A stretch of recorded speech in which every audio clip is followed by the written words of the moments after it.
A lot of you know me as a water person. I'm going to try and avoid talking about water. When I heard that Nazir might not be here this morning, I thought, no, okay, I've got to defend him, because he used to be a really good roads engineer. You know, he used to do labor-based construction in the Eastern Cape, in the Transkei area. So I know he's a good, honest engineer. But now he's here, so I don't quite know how to pitch it. But I think what I wanted to talk about this morning, using e-tolls as an example, was the job of the professional engineer. We're all here as professional engineers. Now, our president, and I mean Stanton Kachani, I don't mean the other one, our president reminded us, I do read civil engineering occasionally, Munglin. He said in his recent article in his presidential address, remember, God created the earth, and then he handed over to the civil engineers to finish the job. And I thought that was a bit controversial, so I'd talk about e-tolls. But what I want to talk about is the role of the engineer in helping to shape policy and explain to a wider public the important issues we face in life. Now, you know, 20 years ago, actually 22 years ago, I wrote a paper. It was actually for this small political organization that has a headquarters in Lutuli House. It was called Setting Apartheid in Concrete. And I warned, well, since Ketso's here, he's in the concrete business, I warned about these guys. I said, if you just give them the space, what they're going to do is they're going to build townships far away. They're going to put lots of concrete in them, so PPC will do very well. But the cost of people getting to work in the morning, the cost of people getting home in the evening is going to be so great that we will not be able to compete with the wages of anyone in Southeast Asia, because I looked at the transport subsidy here, and I looked at the minimum wage in Malaysia, and actually the cost of getting to work in South Africa was the same as the minimum wage in Malaysia. So we couldn't compete with them. But, you know, I mean, one tries to give advice to people and they ignore you. That's fairly common.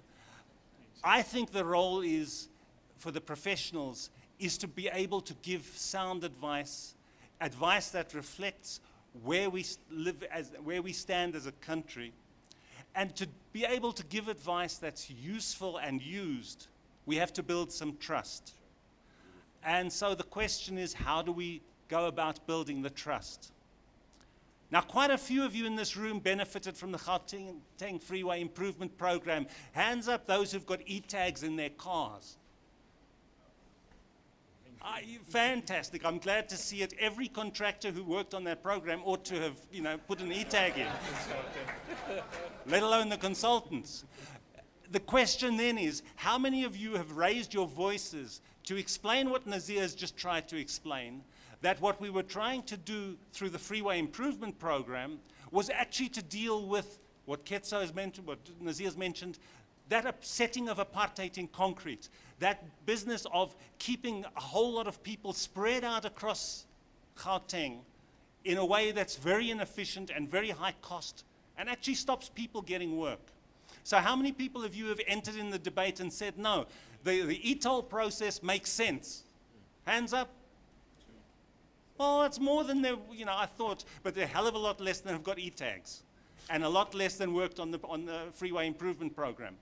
So the point is, how do we, first of all, understand the vision of what we're trying to do?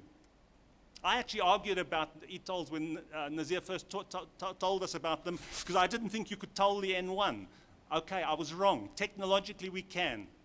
Socially, we're really having trouble, because people don't like to see it. Why are we not talking more about how the e-tolling system is supporting public transport, is helping to get people to work quicker, as well as at a lower cost? I think those are the kind of issues that we ought to raise as engineers. And if we've been working on the program, if we want to build trust with the community so they take our advice on the next issue, we need to demonstrate that we've got some understanding and some consistency about what we do. We don't just build the road and the gantry to earn a living and then complain about it. We explain what it's there for. Now, I think that we need to work out what's necessary in this community of engineers, of professionals, to be able to give advice and make sure that that advice is heard and trusted and adopted. And that's not easy. But it's not just a problem in South Africa. I said I wouldn't talk about water, but let me talk about water in London. You know, the Brits have got some serious problems in London. They don't know where the water for London's going to come from in the next drought. You might have noticed they've also had one or two small flooding problems. So what do you think democratic Britain has done in its wisdom to address the water problems of London? They're going to build a new sewer at the cost of 10 billion pounds, that's 180 billion rand, because there's sometimes some sewage spills in the River Thames. And some bureaucrats in Brussels said you can't do that. So they've got a lot of water problems to solve. Apparently one fish died in the Thames due to a sewage spill in the last 10 years. And that's not that's officially reported in the Financial Times, so it must be true. One fish died in the last 10 years, but it's an environmental problem. They're going to spend 10 billion on that. Where's the voice of the civil engineer in this discussion? I can tell you very quiet, because they're entirely happy to have a 10 billion rand construction project. But what about the flood defense project? What about the water supply project? Those are controversial. We don't talk about them. So it's not just in South Africa that the professions have difficulties in finding a common voice and raising a common voice and being trusted. And I think that that's one of the challenges for this group. If we're going to do the kind of things that Ketso is proposing to us, take some suggestions forward, start doing things in new ways, building new relationships, doing the things that need to be done more efficiently, I do think we're going to have to think hard about how we build the trust and how we build the confidence so that people listen. We've got a couple of challenges that are coming. And one which I think is off the agenda, but maybe we ought to talk about, is how we deal with China in Africa. The good news, you know, Nazir points out, it's quite hard to find money in the world. You've got to borrow it, you've got to pay it back. And quite often the people who fund the kind of work we do want short-term returns, and we know that our projects only give returns over 20, 30, 40 years. The nice thing is that there is money increasingly flowing in the world that comes on those terms. But one consequence of that is we need to understand how to work with the people who are bringing the money into the system. And that's particularly important for those of you who work in Southern Africa and beyond. I think that would be helpful for us to engage with as an issue, if only to begin to learn how professionals can work in apparently challenging areas and find useful outcomes. And I was telling Nazir earlier, I've understood how to work with Chinese contractors. Because we had a small problem with Fressup, the Vaal River augmentation project, where we appointed some house builders because they put forward a very good proposal, and they weren't very good contractors. I was recently in Nampula in Mozambique, where the Chinese are building a new road with American funding.